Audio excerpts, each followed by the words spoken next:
Thank you. Let me start with defense cooperation.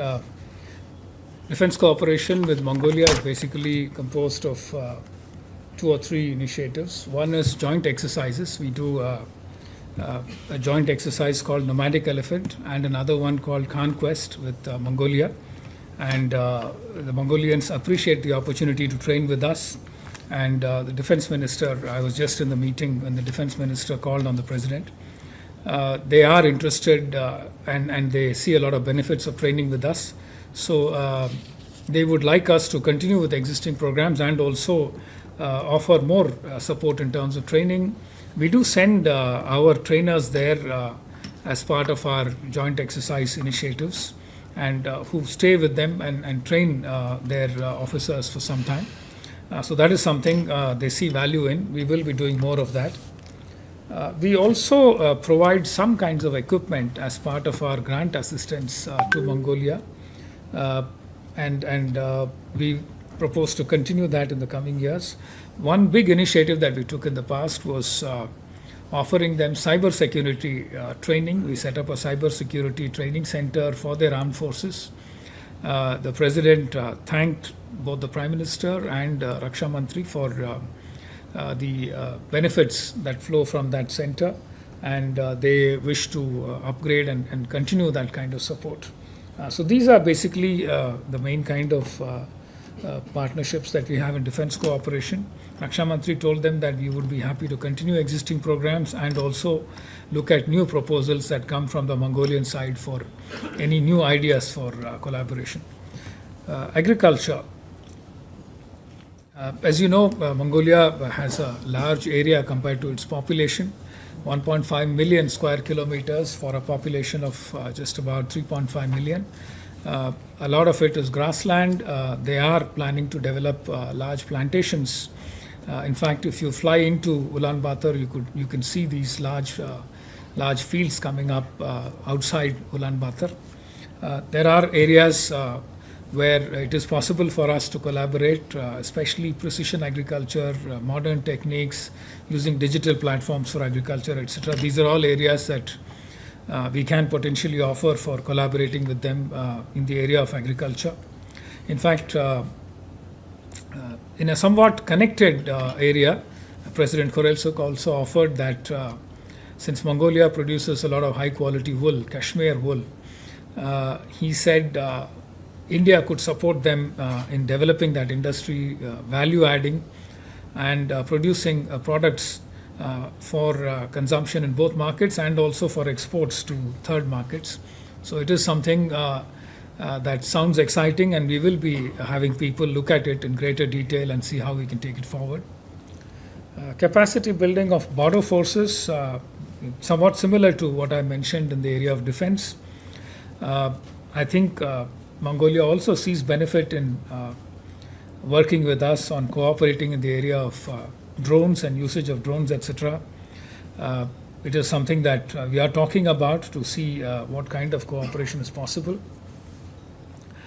In addition to capacity building, some of the defense high-tech slots that Mongolia uses is also for capacity building of border forces. Cultural exchange, we have signed a cultural exchange program as part of the MOU signed today, and I think we will be developing the program further as per the areas identified in the program. What I said in my opening remarks was that we will have an ICCR youth orientation trip which will allow Mongolian students to come here. We are still not clear about how many of our students are going. वो detail अभी हमारे पास available नहीं है. जब cultural exchange programmes के तहत details discuss होंगे उस टाइम में डिसाइड होगा कितने स्टूडेंट्स हमारे जाएंगे. Direct flights, there is interest on the Mongolian side to try and have direct flights between Mongolia and India. One issue that seems to be holding it back is the viability of the operations. Today, President Khorelsukh mentioned to Prime Minister Modi that there is a Mongolian carrier that is interested in operating chartered flights to India. So it was just a preliminary kind of information that was provided. We will be looking at the destinations and further details about how to take it forward. We are hoping that the fact that we have gratis e-visas for Mongolian citizens, and the fact that Mongolians are also facilitating visas for us on a gratis basis, we should be having increasingly better viability for such operations. But it is still early days. We will see how it goes.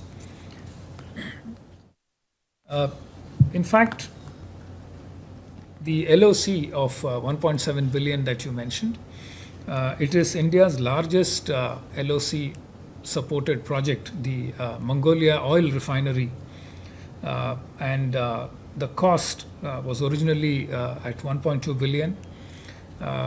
There were some delays initially because of COVID and the fact that the construction season in Mongolia is limited to a few months. Otherwise, in peak winter, the temperatures touch about -30, -35. Everything shuts down. It is not possible to do any outdoor construction activity. And I just visited the refinery construction site last month. It is coming up very well. Almost all the civil work is over. The equipment, the refinery equipment, is being manufactured in India and will be shipped to Mongolia. It seems to be on track, and we expect that by 2028, the refinery should be in operation. And one of the main reasons why it is important for us to have this completed by 2028 is that the Mongolians attach a lot of importance to this project.